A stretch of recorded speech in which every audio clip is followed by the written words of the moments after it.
Récit. Vous êtes-vous déjà demandé ce qui se cache derrière cette boîte à pizza qui arrive chez vous en moins de 30 minutes?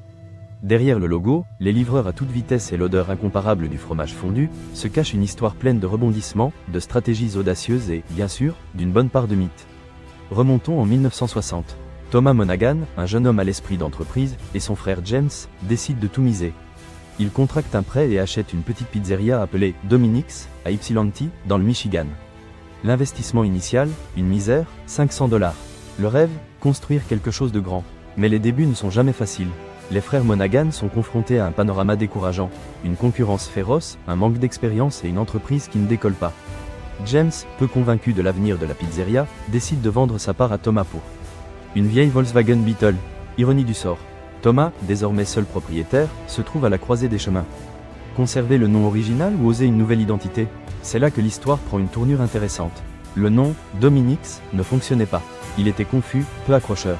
Thomas décide donc de le simplifier, Domino's. En 1965, le nouveau nom était prêt, ainsi qu'un logo simple mais efficace, 3 points représentant les 3 premières pizzerias de l'entreprise. Le plan original était d'ajouter un point pour chaque nouvelle succursale, mais la croissance a été si rapide que l'idée a été rapidement abandonnée. Imaginez le logo rempli de points.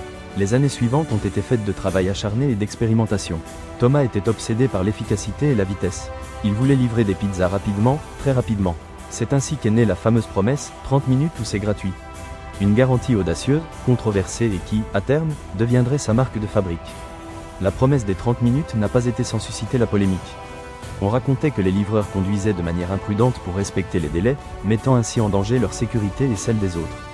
La légende urbaine a pris de l'ampleur, alimentée par de supposés accidents et des amendes pour excès de vitesse.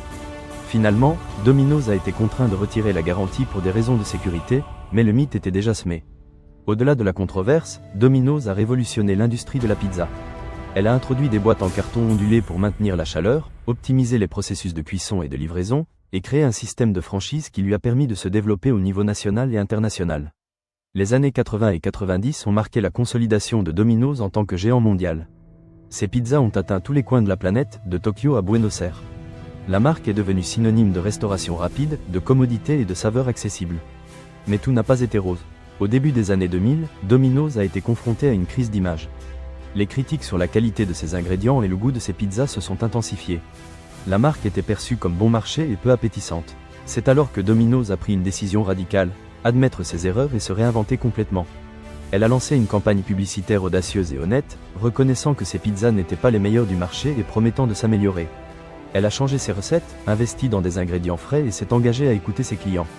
La stratégie a fonctionné. Domino's a ressuscité de ses cendres, regagnant la confiance des consommateurs et reconquérant le marché.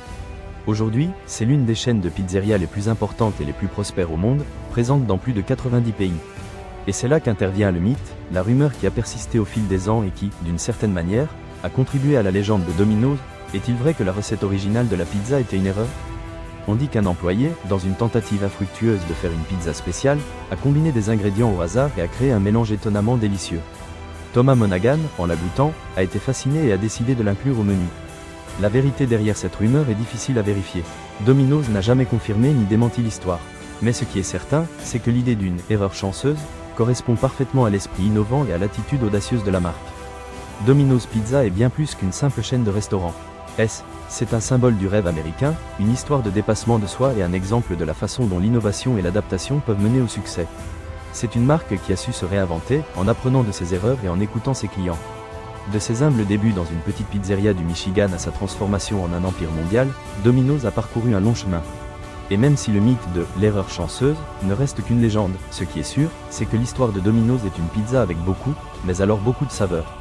Parce que parfois, derrière une simple boîte à pizza, se cache toute une histoire que peu connaissent. Vous avez aimé cette histoire? Abonnez-vous à notre chaîne pour découvrir d'autres mythes et légendes de vos marques préférées.